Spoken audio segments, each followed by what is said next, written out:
Hi, I'm Michael Tennell with Tux Digital, and in this video I'm going to show you why Firefox is my favorite web browser.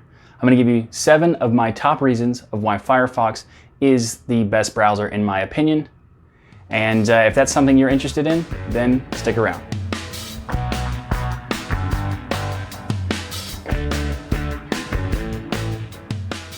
Before we get started, I just want to let you know that these reasons are not any particular order. They're actually just things that I thought of. These are the reasons I like Firefox, but they're not rated on like, 7 to 1 or whatever. It's just, well, actually 1 might be my favorite reason, but we'll get to that when we get to it. But first off, let's start off with open source and free software. Firefox is such a great piece of software because it also, not only is it great to use and great functions and all that, but it also cares about the community and and it cares about the open web so that everything is compatible and try to keep people who are making websites compatible with various different browsers, no matter what kind of browser, whether you want to use Firefox or not, and they're very much open into that openness of it. And that's one of the reasons I like Firefox. We can actually talk about open source and free software and why that's important in a different video, but I don't want to spend too much time on it because it's not really specific to why I like Firefox. That's just an extra bonus on top of everything else that I do, because Firefox itself is just, in my opinion, a better browser for me, and that's why I like it. So let's get to those features right now. Reason number 6 is Mozilla and Firefox care about the user experience. They care about how you browse the web and what your experience is on the web. So for example, they care about privacy, security, and even trying to help you deal with the annoyances of just everyday life on the web these days. And one of the things that I wanted to bring attention to is the fact that Firefox has an automatic no playing sound built into the system if you go to websites that have like these videos that are just automatically load for no reason. So for example, one of the biggest horrible things that you can do as a website is to create an article and then play a video automatically on that article that is nothing to do with that article. So for input CNET and this article about Facebook, Twitter, and social networks and stuff. And then some random Apple video, I guess, whatever. That kind of thing is awful. But in Firefox, you can go in here and just click the block websites from automatically playing sound in your settings, your privacy and security settings. And now when you go to a website that does this, you'll have a button and it'll automatically mute that video and just have a button that says, well, if you want to play the sound, here you go. But by default, it basically just stops as much as the annoyance as possible without removing content from a page. So that's great, and CNET, stop doing that. That's awful. Anyway, let's move on to the next piece of privacy security thing, and that is the built-in tracker blocking features. So the tracker blocking features allows you to have a variety of different structures about what sites you block. Like if you block trackers for only in private windows, otherwise you block it in your main window. You can block cookies, so you can block third-party cookies from unvisited websites. You can block crypto miners and fingerprints. It gives you a lot of these controls, and by default, if you install Firefox from now on, you're going to have these activated by default as of just a couple days ago. And if you already have Firefox installed, you will get an update within a few weeks or so to automatically activate these benefits, or you can just go into your preferences and privacy settings and change this to activate these things. So essentially what it's going to do is turn on this cookies section and then set it to third-party trackers by default. And that is great because it stops all of these different websites from posting scripts that have tracking scripts in them that then launch other tracking scripts. So if a website chooses to put in some kind of tracking thing and that's a first-party decision, well, then those cookies would not be blocked. So for example, if you have analytical data on a website, that analytical data would not be blocked. But if that data is activating another tracker from another website, then that would be blocked. So for example, if you inject a Facebook like button, which will then, of course, because it's Facebook and they're horrible, it will inject JavaScript to start tracking you, and this helps block that. So that's very cool. And another interesting thing that Firefox has is the ability to keep real ad blockers. So recently Google announced that they're going to kill certain types of APIs for ad blockers that the current ad blockers are using, essentially because they are an ad company and blocking ads makes them lose money. So they are not allowing you to do those things anymore. So they're changing the API, and instead of the ad blocker itself deciding whether or not something is blocked, they're making it so that the browser itself decides, effectively whitelisting their own ad network. Which is kind of like the most popular ad network anyway, so removes a lot of the blockability from these extensions. However, Firefox is not only okay with these extension blocks, these blocking extensions, they actually have a list of options and recommendations of which ones to use, such as uBlock Origin and Privacy Badger and etc. So there you go. Want something that Google Chrome kills? Firefox promotes, because they're all about the user experience. Now, you may have heard people say that Firefox tracks you in itself, like so their tracker or blocking stuff is not as useful because they do some tracking themselves. And that is true in some sense. They actually don't track everything you do. They just track the information about the browser that you use, what version you have, what hardware you're using, that kind of thing. And they anonymize the data and send that to their service to see how many people are using it, what the usage is like, and that way they can improve the browser overall.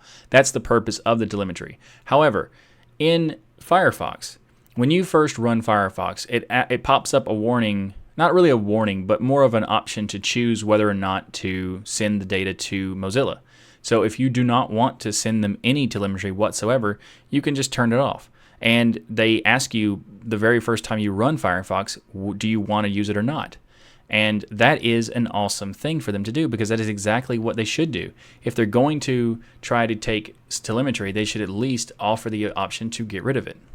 Another thing that Firefox does for telemetry is that it allows you to see everything that is being sent to Mozilla. So you go to about:telemetry, and it shows you everything that is being collected and sent and analyzed. So you don't have to worry about like what is it taking, what is it not taking, and et cetera, et cetera. You can actually see exactly what it's doing because they have a section or a dashboard of this to show you. So that is another reason why Firefox is great and cares about user experience. If you don't want to send them any of this information, you can turn it off. And if you want to know what you are sending, you can look it up. So that's great. Reason number 5, Firefox is a great browser, and my favorite browser is that it uses less memory than Chrome EM. So Chrome, Google Chrome, Chromium, Chrome EM. Anyway, so they have less usage, but they're, the argument about whether which one's faster. Essentially what happens is Firefox releases a version, it's faster. Google Chrome releases their new version, it's faster. And they just battle back and forth between which one's actually faster, and et cetera, et cetera.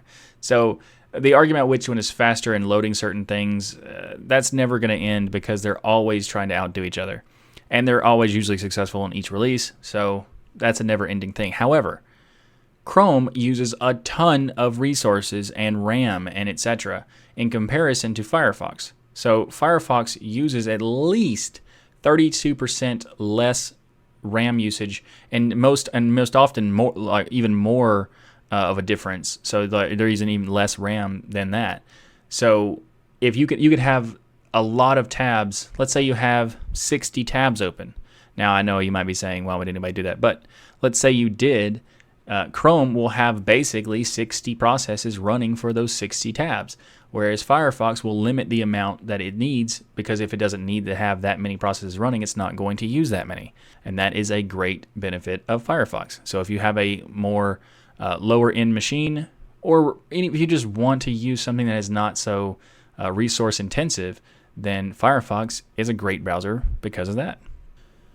So reason number 4 is actually something I don't use that often, because I have other tools that I already use for these services.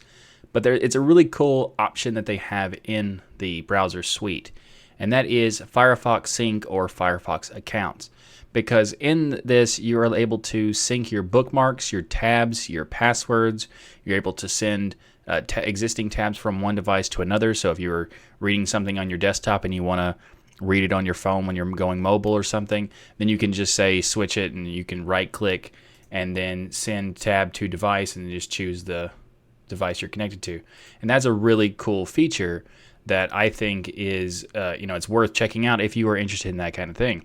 However, in some cases, the reason I don't have that is because the send to device I actually have built in with my KDE Connect with my KDE Plasma integration feature, so I can do that already. Now, I don't sync my tabs or my bookmarks, which would be really nice, but I really don't need to do that for the most part anyway. But with my passwords wise, you can do Firefox Lockwise is a password thing that they have. And I like the fact that they're doing this, but I already have Bitwarden, so I don't really see a need to set up another password manager when I think Bitwarden is a fantastic tool anyway. In fact, I'm planning on making a Bitwarden video and showing why I think Bitwarden is a great service and a great tool, and also the fact that it's open source and self-hostable is awesome. Anyway, if you'd like to learn more about that, be sure to subscribe to the channel and so you get notifications when that video is posted. Before we move on to the next reason, this is kind of like a bonus reason, and they have Mozilla has these different services that they have integrated with their account system, and that is the Firefox Monitor system and Firefox Send. So let's just check these out for real quick, because I think these are both really cool services and are not necessarily Firefox specific, but are really cool, and they're made by Mozilla. So Firefox Send is a way to send files to someone really easily. You just upload the file, it gives you a link or to send to them, and they just download the file. And as soon as it's downloaded, the file is automatically deleted from their servers, or after a day, it's automatically deleted from their servers as well. Now, if you wanted to do a Firefox account, you could, and once you do, it increases the amount of files you can, the file size you can send. So by default, you have 1 gig for 1 day or 1 download. If you have an account, you can go up to 2.5 gigs for each file, and then you can also do a structure where you can choose how long or how many downloads are available for that particular file. It's not a forever process. It will still be deleted at some point because this is more to send a file to someone really easily that is not practical to do through email or through other services. But it's still being able to send like gigantic files. So you could send a big video in this and the amount of size that they offer. So that's a really cool service that they have. Another really cool service is Firefox Monitor. And Firefox Monitor is a really nice approach to getting information about data breaches.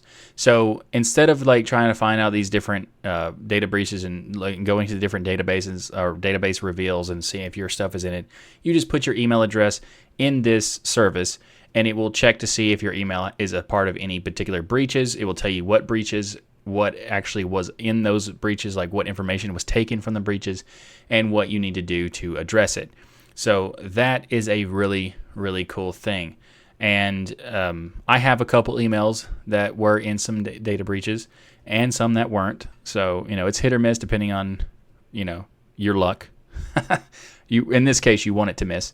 But it's really cool service that they offer to do it. And if you have an account, like by default, you can just put your email address in, whether you have an account or not, and then check it. And with a account, you can actually have multiple email addresses that it's checking, and it will alert you and notify you whenever it happens, so you can immediately take action against whatever breach that you're a part of. So that is a really cool feature and service. So while not technically Firefox related exactly, still really cool and worth mentioning. So let's move on to the next feature. The next reason I'm a fan of Firefox is they have a lot of extensions that are very cool for the users. So let's first talk about one called Firefox Color, which gives you a lot of customization for your individual install of Firefox. Now at the very top left, you'll see it says a Firefox test pilot experiment. It started as an experiment. That just needs to be removed because it's been promoted as a regular add-on. So you can use it for whatever. They need to update that. But as you can see, I have a dark theme on my Firefox. Now, there is an option to go into your hamburger menu and then click the customize, and then there's a theme option to choose a dark theme if you would like to do so. But you can see that I have a dark theme in most cases here anyway. The reason is that this Firefox Color add-on allows you to customize so much of the interface. So, and it also does it really easily. So they have these preset themes, which some are nice to see, are nice in general, and some are not so good. You know, that one's okay, I guess, but then there's other ones that are just super chaotic, and I don't know why you'd want that, but you can, and that's nice to be able to do so if you wanted to. Or you can customize the colors yourself and choose individual colors for each individual section. You can also choose various different pattern backgrounds, or even add your own background to customize it to that extent. And once you have one that you like, you can save it in the Save Themes and then go right back to it whenever you want to. And it's a really nice feature to have. So if you're into the customization and you don't want to build your own theme or whatever, this is a great way to do it. So I think Firefox Color is a really cool feature for Firefox. So reason number 2 of why I like Firefox is the bookmark system. I realize this kind of seems ridiculous. Why would a bookmark system be the number 2? That seems like a, pretty basic feature for something that's such a high on the list, right? And I did say there was no priority, and there isn't really a priority for anything other than the 1 and 2. But number 2 is bookmark system. Now you might notice that I do not have a bookmark toolbar, and that is because I think that horizontal space is not as valuable as vertical space. So I don't want to have a toolbar that takes up space constantly for no reason when I can have horizontal space taken up. So I have had conversations multiple times where they were like, well, are you using the bookmark menu? I'm like, no, I'm not using that either. I'm actually hitting Control B, and then I'm opening the bookmark sidebar. The bookmark sidebar is much better to me because I have a bookmark search built into the sidebar, and I also have a tree system so I can dig down into like the depths of whatever folder structure I have, which is extensive. And by extensive, I mean there's probably about 700 or so bookmarks in my browser, because you'll see why. I'll explain why I do this and why I have so many, because there are value to these. They're not just basic bookmarks that I have, like just a ridiculous amount. I have functional bookmarks, and here's what I mean. So the reason why I have bookmarks on Firefox are not just basic bookmarks. Vivaldi can sort of do some of this stuff, but it's not as good as Firefox. So I'll just let you know about that. If you're interested, and if you have Vivaldi, you can, check into this. You have some features of this, but Firefox bookmarks are really, really good because of this keyword system. So you right-click a bookmark and you go to Properties, and you'll see there's this option that says Keyword. Now, when you create a bookmark, let's say, for example, I'll just go to DuckDuckGo and click the bookmark button. If you click the bookmark button, there is no option for the keyword. So it's kind of confusing where that is. So you have to go into edit your bookmarks that are already existing. And that's unfortunate of how they structured it. They need to fix that part. But once you do and you see this feature, it's fantastic. So when you go to a website, you could just go to your bookmarks sidebar and click on the bookmark that you want. Now, by the way, you could notice that I have a video demo folder because I have so many bookmarks. I didn't want to move all this stuff to whatever. It's just easier to do it this way. So when you right click this bookmark, you'll see it says DL as the keyword. So instead of the sidebar, I'm going to use the keyboard shortcuts in the address bar. So I'm going to hit Control L, which is L for location, but it goes to the address bar, and you type in DL, and it goes directly to destinationlinux.org. I mean, it's DL enter, but once you click enter, it goes right to it. And the same thing with Tux Digital, TD, then it goes to tuxdigital.com. So it's a really quick way to go to various different websites. Now, that is powerful in itself. It saves a lot of time. If you go to websites often, it saves a lot of time. But there are some other things, like I have R for Reddit, T for Twitter, and etc. Now, This is where it gets into the more advanced stage and where it is the most powerful this keyword stuff can be. This is like the best part of the bookmark system. Let's say I wanted to go to a particular subreddit. Now you go to properties and you click here and you put the keyword in here. But if you look at the location also has %s in a particular part of the URL. Now this %s is like a variable replacer. So what you do is go to the address bar and you type in r/ and then you just put in Linux. And whatever you put after the keyword space, that will become the variable. So it replaces the %s and puts Linux there. So it goes to r/Linux. And it is really powerful in the sense that this can be used for a variety of things. You can use it for how I'm demonstrating here, where it's just going through a URL.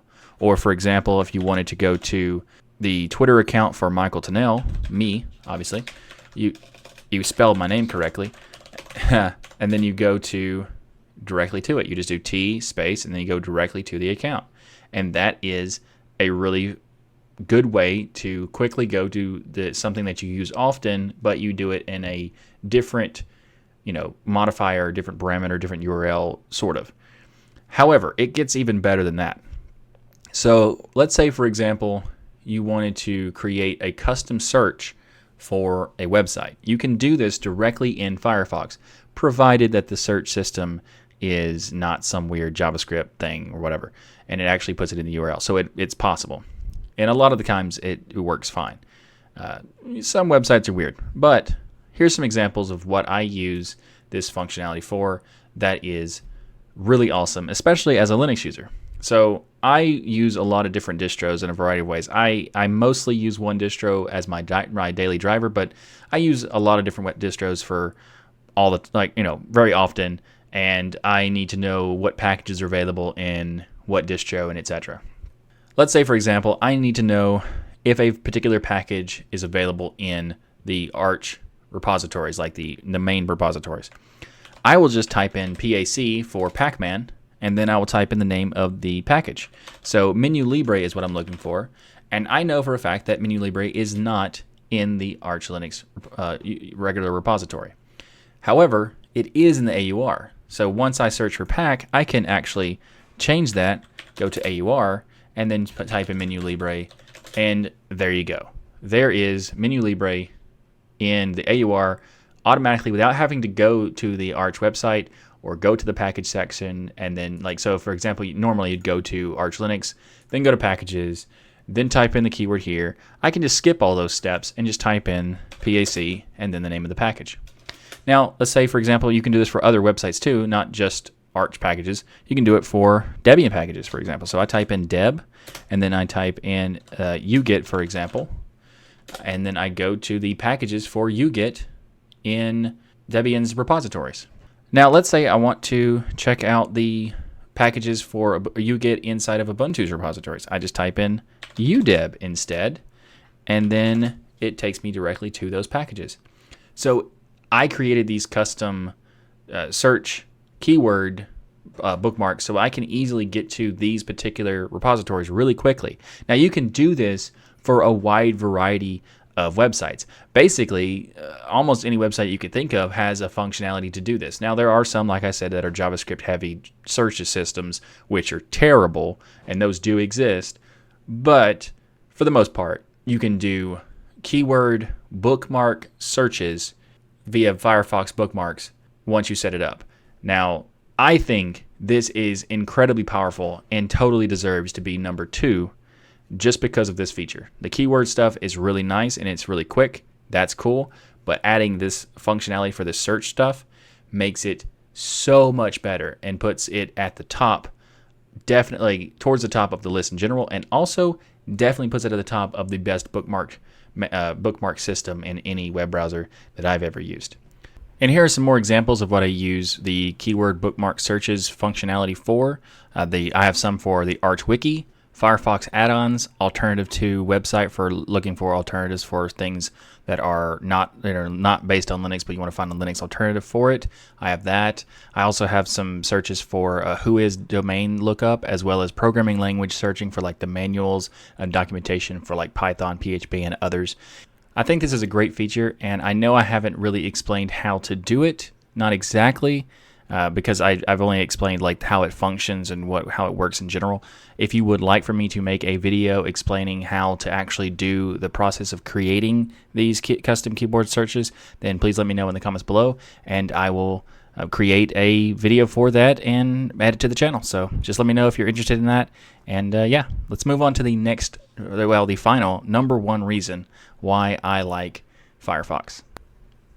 So the number one most favorite feature of Firefox, for me anyway, is the Firefox multi-account containers, or as I call them, container tabs, as they were originally called, and it's just easier to say that because, right, container tabs is a really awesome feature for Firefox.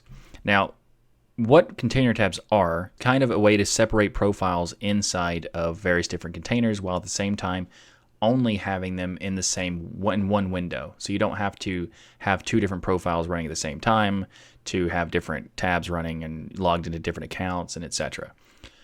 Now, this is really cool because it allows you to go to the same website and log into that website with different accounts on the same browser at the same time, and it's really nice. So let's say, for example, I want to go to Diaspora.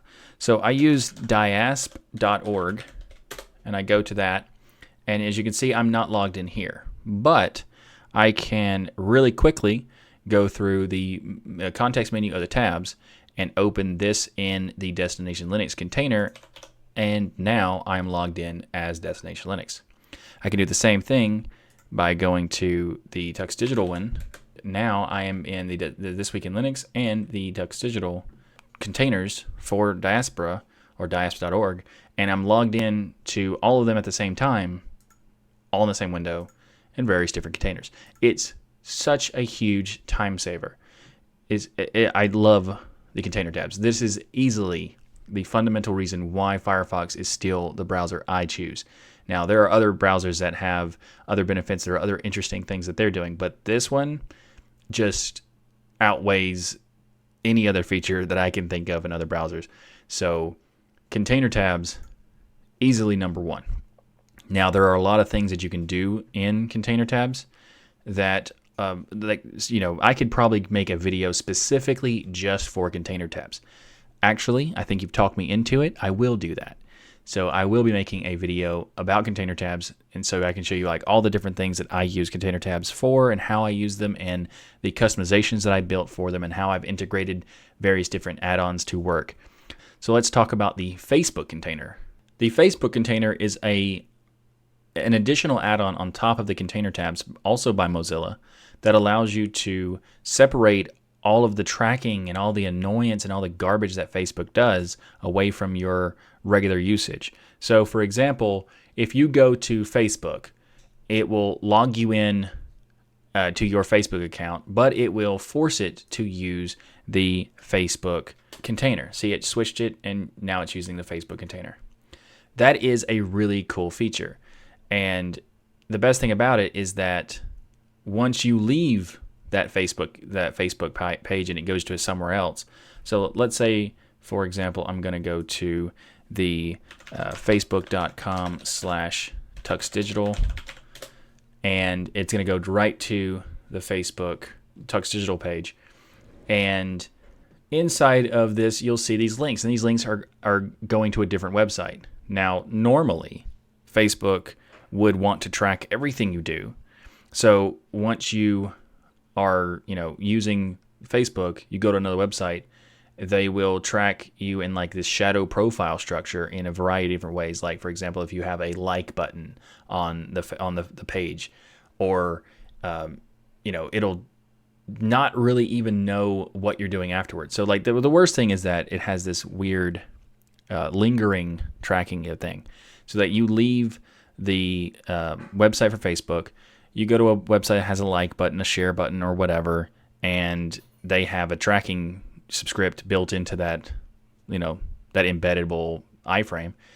And by you being logged in, you are also logged in on that button because they want to track everything you do. This allows you to avoid that completely by when you click it, it automatically takes you out of the Facebook container. So now you're back into no container. And if you go back to another page for Facebook, then it will pull you back into the container automatically. And the same thing is true for any website that is owned by Facebook. So if you go to Instagram, let's say for example instagram.com/MichaelTennell, it will automatically put you into the Facebook container, so that Facebook is only tracking you when you're on Facebook. Now, a newest version of this container add-on has actually been improved to another level, which is really cool, in that it already kind of blocked the ability for Facebook to track you through these buttons because it pulls you out of the container, but it doesn't necessarily stop that tracking script from running. This latest version of the Facebook container does block this tracking script, and it will even tell you that it has blocked it with a little badge icon on that button. I don't have any websites that have those buttons trackings to show you, and I can't think of one off the top of my head that does have it, but I've seen it recently through the latest update that it does show you a badge saying, hey, this particular button has been blocked by the Facebook container. That is awesome, awesome feature. So there's a lot more features for container tabs that I want to talk about. One of the coolest things about container tabs is that it works in conjunction with a community who also make other extensions that work with container tabs to enhance the features of the entire system. By default, container tabs are really, really cool, but they feel kind of limited. So when you install these extra extensions, they make it so much better. And I'm going to show you some extensions I think make the experience vastly superior to what it already is, which is already great. So let's go to that. Okay, so I'm just going to talk about 3 other extensions for the containers, and I think that there are quite a few more that are worth talking about, but so I'm going to save those for the individual video that I talk about just container tabs, because I think it does definitely deserve its own video. So first of all, we're going to talk about container tabs sidebar. So this is an extension that I think is pretty cool. It's really nice and convenient. So I'm a really big fan of the sidebar. I use it for a ton of different things. And so when I found this, it was really nice to see. So you can actually hit F2 and it shows you all of your containers and all of the tabs in that container. And you can, close the tabs individually for each container. The next one is probably one of the the next 2 I use probably the most. Like the sidebar is really nice and convenient, but I use these definitely more often. Easy Container Shortcuts has one shortcut that is a duplicate of the next add-on as well, but I don't like the way that they did it because it conflicts with a lot of Linux distros who use Control-Alt-T for the terminal, and therefore I don't use that particular feature inside of this extension. However, I do use the number control. So Control-Shift 1 through 9 gives you the order based on how you have your container set up. So for example, I have Tux Digital at number 1 and Destination Linux at number 2. So I hit Control-Shift-1 and it opens a Tux Digital, and then Control-Shift-2, it opens a Destination Linux container tab. That is super convenient and makes the container tab system so much better than what it already is, and it's already great. So now, let's say for example, you want to create a new tab in that container. Well, if you're in the container and you hit Control-T, it just opens a new regular tab and no container. So you install this add-on called New Container Tab, and what this does is it creates the Alt-C for alternative creator or alternative container, and it will create a new tab in the container that you are currently in. So you open the container, hit Alt-C, and there you go. It gives you the a new tab for that particular container. Very useful, very awesome. There's also an extra feature you can do it built in without having that extension, where you're in the particular container and you hit the plus sign, but not with the regular click, because the regular left click doesn't do it. But if you hit the middle click button on your mouse, which is your scroll wheel if you're not aware, and that will create a new tab for whatever container you're in. So if you're in this container and you hit the middle wheel scroll button on the mouse, it will open a new container for that a new tab for that particular container. Really nice feature. It makes the containers so much better. I'm kind of rambling on about how good this particular feature is, but I think it is one of the most useful things about browsers, period, these days. And I totally think you should check it out if you haven't before. But I will make a video about this, more in-depth, specified video about the different features of the container tab, because I haven't even addressed the thing that I like the most about what you can do with it. And doing so in this video would make it, twice as long probably, because it's such a really cool feature that you kind of have to do some customizations to make it work. So that's, yeah. I'll make a video and I'll get to that in that next video. So that is the 7, well technically 8 if you count the extra services. So 7 plus bonus reasons why I think Firefox is a great browser and why it is my favorite browser. Mostly because of the bookmarks and the bookmark system and the container tabs. Those are super powerful and have a great workflow that help me a ton in order to do, a lot of the way I do my production for videos and publishing of everything and all that stuff, and promoting this all the videos and all that. It's really just a great browser overall, but these make it better. So if you're interested in checking out any of these, I'll have a link to the container tabs and all the particular extensions I have mentioned in this video in the show notes below, so you can check out all, if you want to check out the container tabs as well as the modifications to the container tabs that I think are good. I'll have a link to all those in the show notes and in the video description. So definitely check those out. And if you haven't checked out Firefox in a while, it is absolutely worth doing, because it is much faster than it used to be by a ridiculous level. And it is definitely in comparison to Chrome, and in many ways it's faster. When new versions of Firefox come out, like I talked about earlier, they're battling back and forth for the speed. So it's definitely worth it. And you have the speed is good, and you have all these extra features that make browsing so much more convenient and just better overall. It's definitely worth trying Firefox again if you haven't in a while. So that's why I like Firefox. What do you think? Let me know what your opinions are about the particular things, or particular reasons why I like Firefox, and if you've used any of these and what you think about these features. And just let me know in the comments below, and I look forward to having a conversation about this.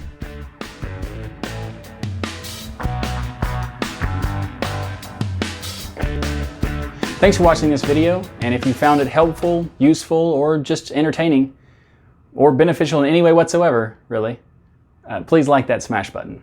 If you'd like some more content from me like this, then please subscribe to the channel, and also don't forget to ring that bell so you can get notified when I release a new video or when I go live for my weekly live streams with This Week in Linux podcast. If you'd like to support this channel, there's multiple ways to contribute, but if you become a patron, that is probably the most helpful. And if you want to do so, you can go to the Patreon account or the sponsors account for Tux Digital, and that is tuxdigital.com/Patreon. tuxdigital.com/sponsors, to help me keep moving on and creating more content for you just like this. Or if you don't like this particular video, like something better in the future. If you'd like some more Tux Digital content, then I invite you to check out the rest of the channel. But if you'd like some suggestions, here are a few. I would highly suggest checking out the FlexiDock from IcyDock. If you haven't heard of it, it is a really cool way to easily multi-boot your operating systems on your computer without having to deal with bootloaders and partitions and all that stuff. Really cool product, definitely worth checking out. Also, check out the podcast archive for This Week in Linux. This Week in Linux is your weekly source for Linux good news. It's a news podcast. Also, check out Destination Linux. Destination Linux is a discussion podcast for Linux, obviously, and it's a really good podcast hosted by me, as well as 3 other Grand Dukes of podcasting. So if you are interested in something like that, then be sure to check it out. Thanks again for watching. I'm Michael Tennell with Tux Digital, and as always, keep using, learning, and enjoying Linux.